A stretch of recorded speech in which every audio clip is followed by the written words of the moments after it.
Today's tip is to listen to your own advice. Do you find that you're better at giving advice than receiving it? Are you able to think more clearly and wisely about an issue that someone else in your life is facing than your own issues?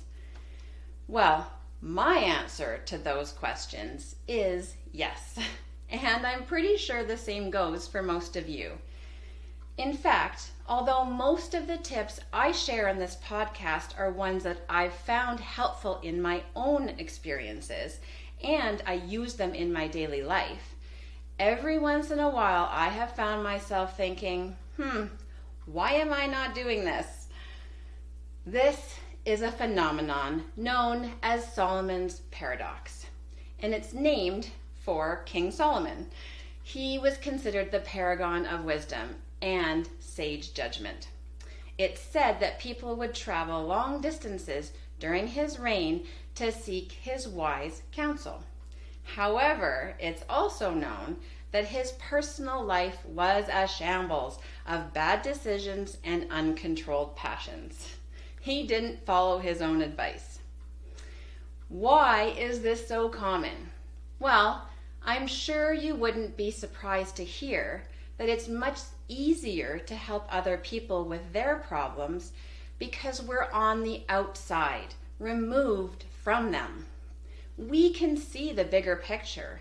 We have less emotion about the situation, and our ego isn't tied up in it.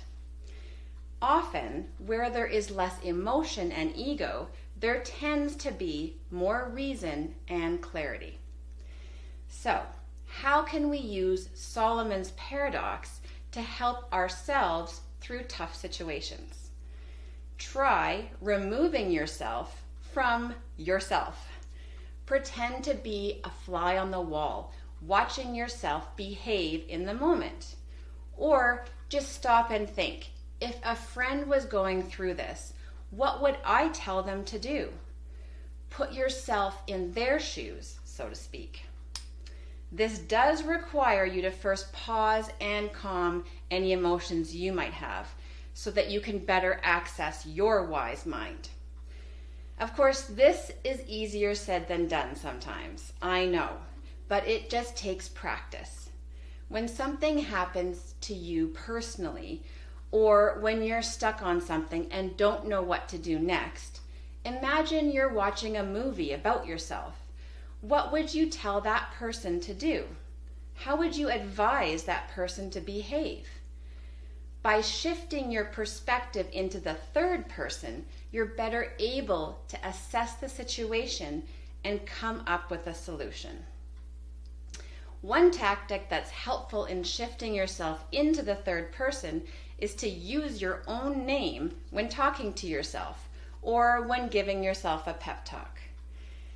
This doesn't have to be done out loud, of course. You can do it all inside your head.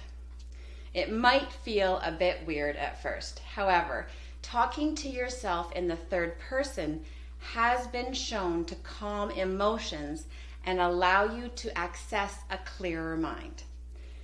In other words, telling yourself, Lauren has done her research and can deliver this presentation no problem. Or, Lauren, you can do this, will help you regulate your anxiety a lot more effectively than a basic, I can do this. You can use this strategy in many areas of your life. Take a look at your goals. How would you advise a friend to plan out and be successful in reaching them? What would you say to a friend who was running into roadblocks along the way? Write this all down so you can refer to it when you run into roadblocks. We are all a lot wiser than we tend to give ourselves credit for. Often, when we give ourselves the chance, we can come up with some pretty great solutions to the problems in our own lives. Or at the very least, with a calm mind, we can better seek out the right solutions. So today, start taking your own advice. Talk to yourself as you would talk to your best friend, and you will find yourself tackling even the toughest situations. Willpower not required. Thanks so much for listening. I'd love to hear from you, so send me your tips, questions, or feedback.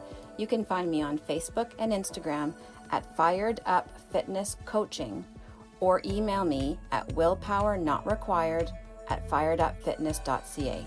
Thanks so much. I look forward to connecting with you.